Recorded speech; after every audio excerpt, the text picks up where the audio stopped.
This will sound very strange, but it is predicted that Kamala Harris will die in a plane crash due to a bird strike in St. Louis on December 31st, 2022. This is one of the most important videos on this channel, and it is the only video that is focused solely on explaining how it is that I know that her crash will be in St. Louis, specifically St. Louis. This video is about explaining the reasons for why St. Louis.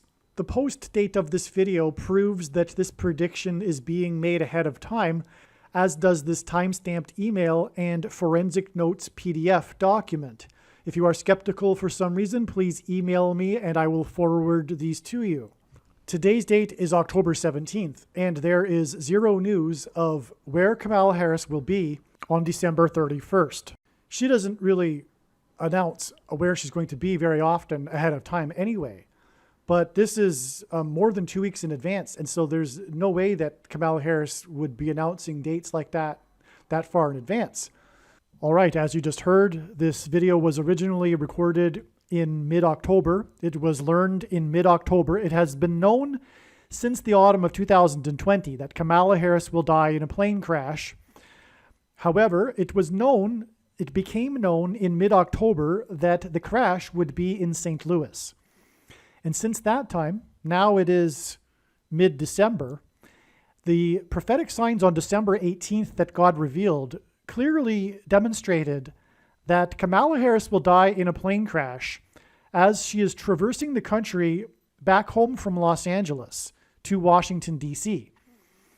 And that was learned pretty much on the next day, the 19th, as I put the pieces together as to what happened on the 18th.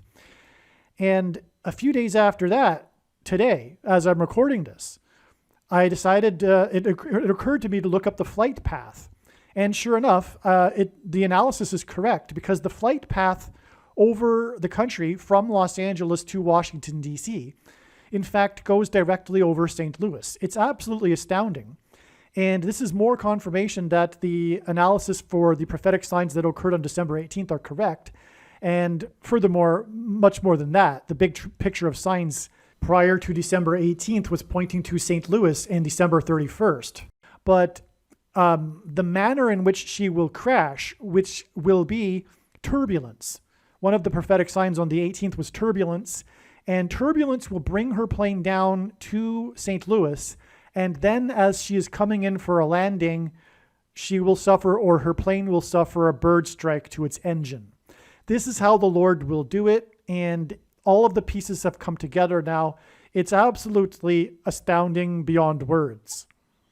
I hope to have time to make a video regarding the signs that occurred on December 18th to explain all of this much more, because there's way more to that. I didn't even scratch the surface of the profound signs that connect to Bible prophecy and things like this that occurred on December 18th. The video is the P22 Lion video. Besides that, this video is absolutely amazing. Make sure you watch all of this video. The video that you are currently watching. I think this will be the only video that will explain the reasons for knowing that Kamala Harris will die in a plane crash in St. Louis. Not that she will die in a plane crash, but specifically St. Louis. And this video gets exponentially more interesting and amazing as it goes. And I really tie it all together at the end. It all comes together at the end of this video. Make sure you listen to all of this video. Again, this is the only video that will be explaining St. Louis anyway. But this is for sure, one of the most important videos on this channel. It's just mind-boggling. And it gets more interesting as it goes. And it is extremely important. It is extremely important, and it really covers the big picture here. This video is the big picture. Other videos are explaining how she will die in a plane crash on December 26th. And what I mean is other videos are explaining trails and prophetic signs that are indicating this and explaining how this is known.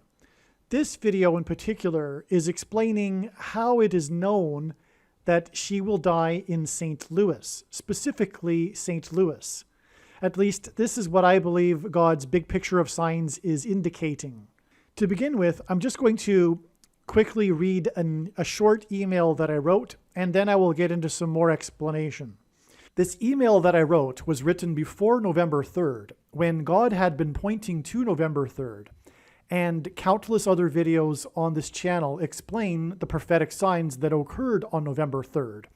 Most importantly, and particularly, the 1989 World Series earthquake prophecy video, which is also titled the Church of Philadelphia Signs Prophecy video.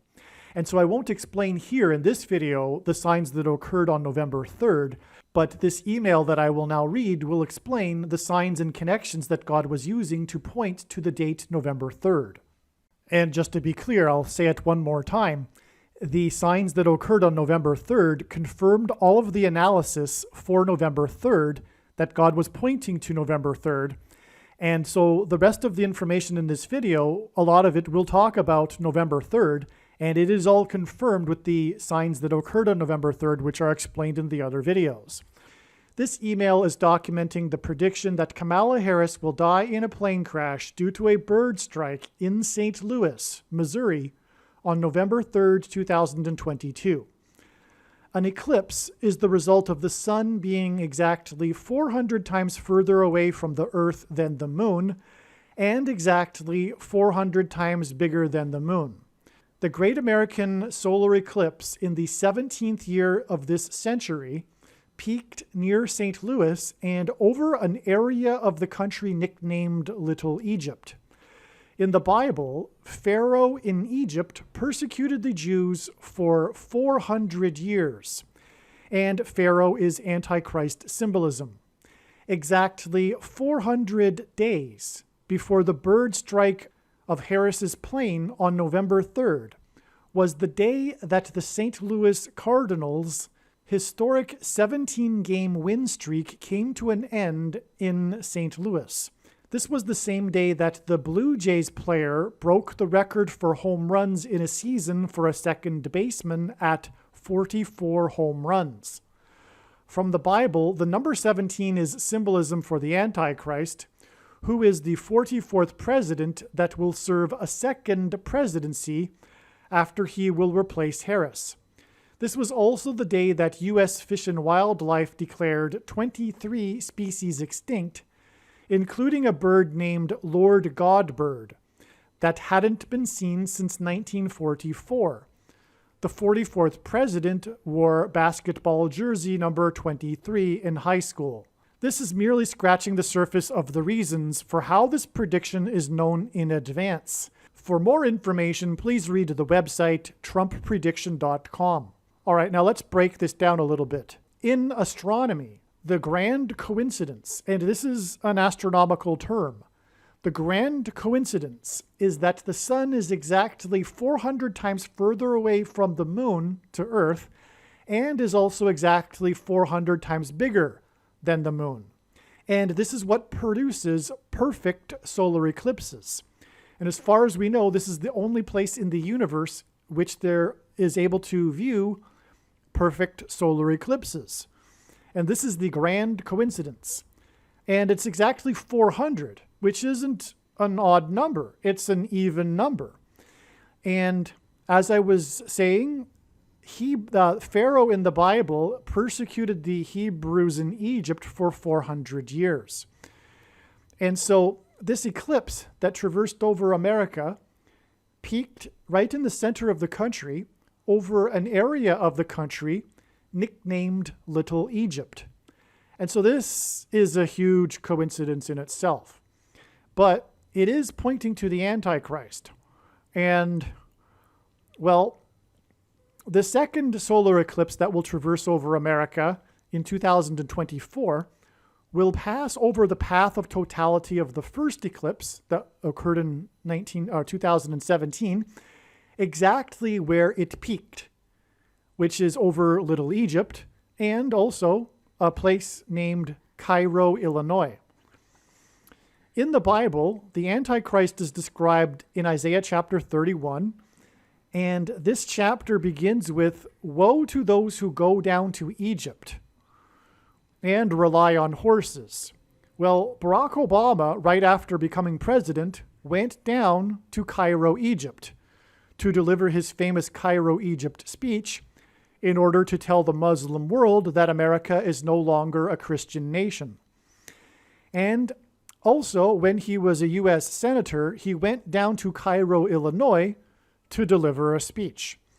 Barack Obama went down to Cairo, Egypt, exactly 3,000 days before the eclipse passed over the area of the country nicknamed Little Egypt.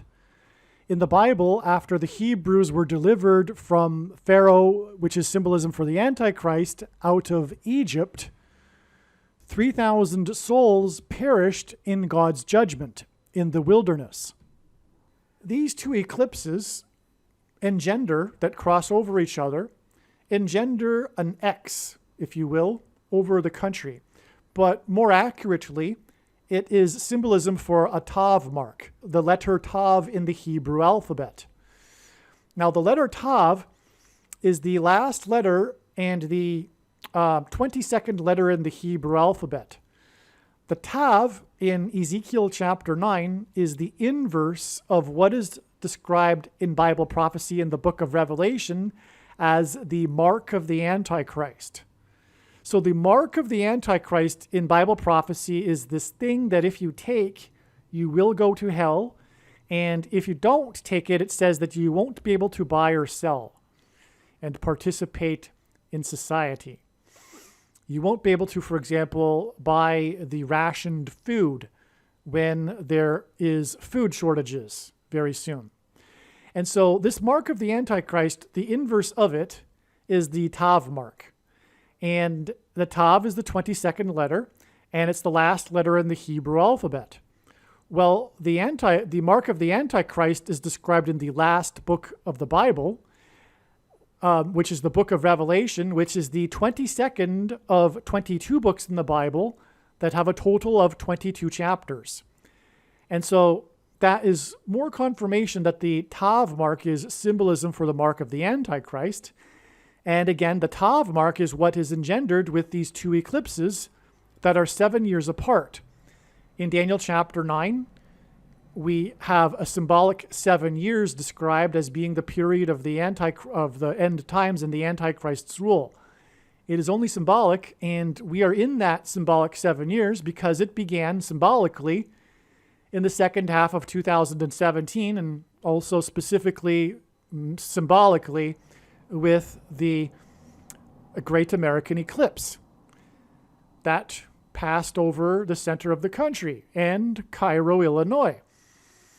And again, so the Tav mark, the Hebrew letters are also symbols for things. And they're also numbers. Like Roman letters are also numbers. Roman numerals are also letters in the Roman alphabet. Same with Greek letters. They're also numbers. Well, same with the Hebrew alphabet. And the Tav letter is the equivalent of the number 400. Okay? And the numbers, or rather the letters in the Hebrew alphabet, are also symbols for things. And the Tav letter is also the symbol for prophetic signs. And in Genesis chapter 1, verse 14, God says that the lights in the sky are for prophetic signs, primarily, first and foremost. And the two brightest lights in the sky are the sun and the moon. And they produce eclipses. And the grand coincidence is that the sun is 400 times further away and 400 times bigger than the moon. And so, in other words, whoever created the Hebrew alphabet also created eclipses. There's no other possibility. I hope you got that. So the grand coincidence is what produces eclipses, and the number 400 is involved, as I mentioned. And the Tav is the symbol for the number 400 and the symbol for prophetic signs. And the lights in the sky are for prophetic signs, as it says in Genesis 1:14. And so whoever created the Hebrew alphabet also created eclipses. In other words, God created eclipses and the Hebrew alphabet. Okay, so that's very significant. And this 400 is connected to Egypt through Pharaoh in Egypt persecuting the Hebrews for 400 years. And that's why the eclipse passed over the area of the country nicknamed Little Egypt. The primary reason, by the way, this area of the country is nicknamed Little Egypt is because of Cairo, Illinois, which is at the confluence of the two major rivers in America and a number of other major rivers. They all come together, if you will, in the center of the country there, and then ultimately flow out through the Mississippi River. And which, by the way, the Mississippi from the area of Little Egypt connects to Memphis, Tennessee, which is named after, of course, Memphis, Egypt. And God uses Memphis, Tennessee in his prophetic signs as well. But that's another story. Now, another thing regarding eclipses and the number 400 is that there was this blood moon tetrad, which is lunar eclipses, 4 of them in a row, that are all on Hebrew feast dates and with no other eclipses in between them. And this has occurred only, I believe, 8 times in the last 2,000 years. And the last 4 or 5 of them, for sure, have been very prophetic. Some social media sites have a maximum length for videos that can be posted, and so I need to cut this video into 2 parts. Click on the link to watch the remainder of this video. You can also find this link in the description box below this video. Make sure you watch the remainder of this extremely important video that is posted on a different channel than the one you are watching now. The link to the rest of this video is in the description box below this video. Hopefully you at least found this introduction video to be interesting, and if so, please leave a like and upvote the video, and please consider sharing the video.